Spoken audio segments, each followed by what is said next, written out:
Tamale mirundi alabudde ba minisita.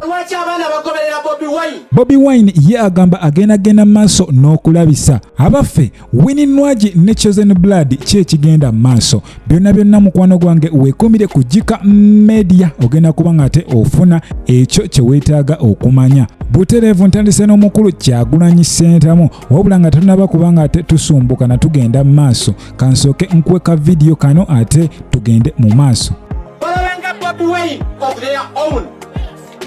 Musolovinge ensonga lwaki abaana bagoberera Bobi Wine. Mu abantu b'eruweero abaleeta gavumenti eno mu buyinza kiki ekiri eruweero okuggyako ebinu n'emisekuzo kyekiri eruweero. Mu abessanga towalana munno lwakuba WNRM, towalana munno lwakuba NUP, towalana munno lwakuba FDC. Ono munno gw'owalana yajja okutaasa ekiro ng'omwana we akoze eki azibise.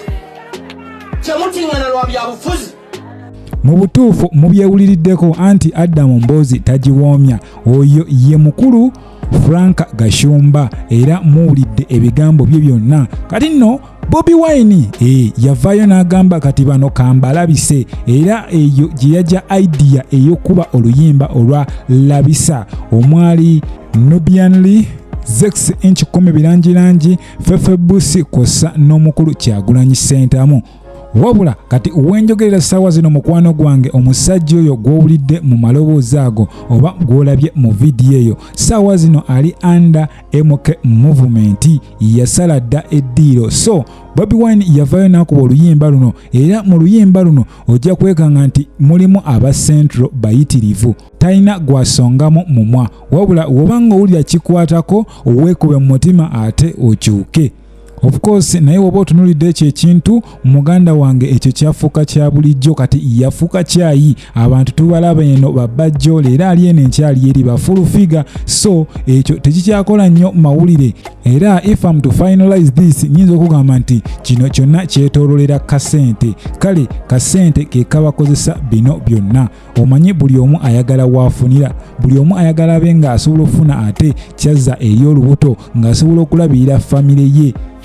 Wabula mukwano gwange wetuba nga tweyongeddeyo mu maaso omusajja woono musajja mukulu Tamale mirundi ono avuddeyo mwanatu n'alabula ba minisita bonna mwenna ba VIP n'abagamba nti bannange mwegendereze era mutandike okuwa ba bodyguard bammwe ekitiibwa mubayisenga abantu nabo bantu balina omusaayi ate basomako ebiseera ebyedda twabeeranga ne ba bodyguard ng'omujja mu kyalo n'omukozesa byeyagala naye nowadays ne ba bodyguard bali educated so tosobola muyisaamu maaso era musajja mukulu ono Tamale mirundi agenze maaso n'ategeeza nti ye ewuwe mwanatu ba bodyguard tabakkiriza na kumuggulira mmotoka because aba abayisizaamu amaaso. Bodyguard tomwozesa mmotoka, bodyguard lwaki omusituza ensawo za mukyala wo nedda ekyo kiba kisusse. Munnange oyo musajja mukulu Tamale mirundi era ono ye omu agenze maaso n'atutegeeza nti ye mbutuufu ba bodyguard be okumanya ng'abaagala asharinga ne mobile money code ye ne ba bodyguard era wekubako sente ono agenda maaso ate nasharinga nabo ate weziba teziriiko nabo bakimanya ne baguma. Ono nno agenze maaso n'atuwa example n'agamba nti osobola okusanga minisita mbutuufu ng'alina omukyala n'agenda mu katale oba n'agenda mu shopping tugambe okasha mall nasuubula oba nagula ebintu bya miliyoni 2 naye nga mu butuufu bodyguard amuleese n'amulinda okumala essaawa 3 ali mu shopping.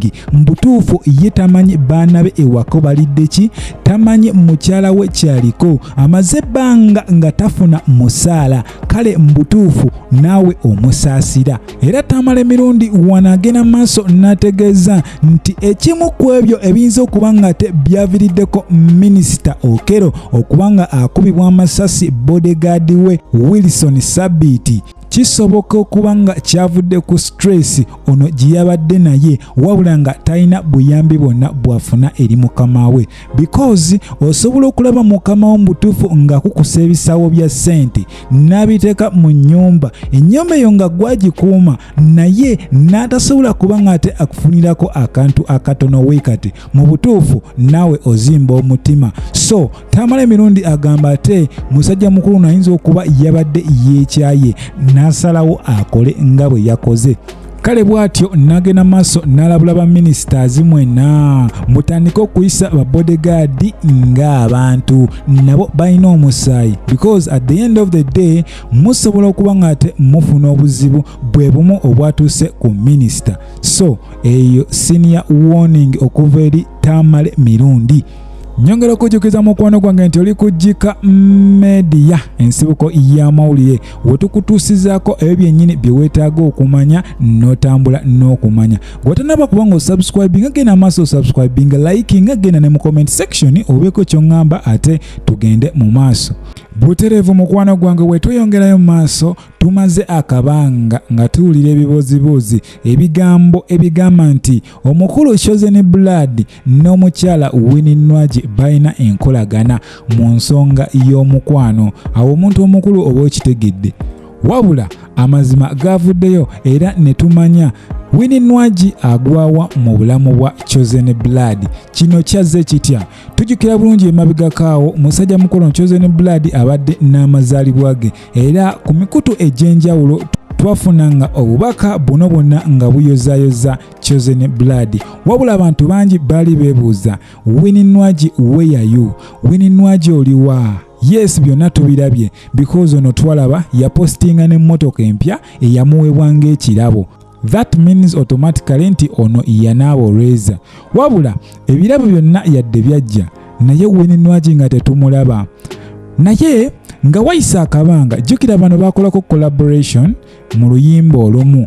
Oluyimba lumanyiddwa nga Yitayo Ndabeko, something like that. Era oluyimba luno lwakola bulungi ku boodi ya Uganda. Teri atalumanya, teri ataluwulira, lwakola bulungi. Era okuva awo Nwagi batandika okuba nga ate bakiringa ne Chosen Blood nga bagowinga out. Obutereevu Abanayuganda otumanyi twagala ebyononese, twatandika okubitema ne tubitema. Wabula oluvannyuma twafunye obubaka okuva mu Nwagi, era Nwagi yasindise obubaka nga bugamba bwe buti: Happy birthday bro Chosen Blood, hope you enjoyed your day, more wins, more blessings. Obwo bubaka obwa Nwagi nga asinzira ku mikutu gye migatta abantu, n'awuliriza obubaka obufaanako bwe butyo. Mu byonna kino kiraga nti bano balinga baluganda. So mwe ababadde babitema nti bali mu si bwe kiri. Kale butereevu awo n'enkwebaza gwe mukwano gwange agyekomerako KIKA media nti okola ky'amaanyi nnyo. Gwatanaba kuba nga osubscribinga genda mu maaso osubscribinga, likinga, ogendeko ne mu comment section obeeko ky'oŋŋamba ate tunyumirwe. Mweraba.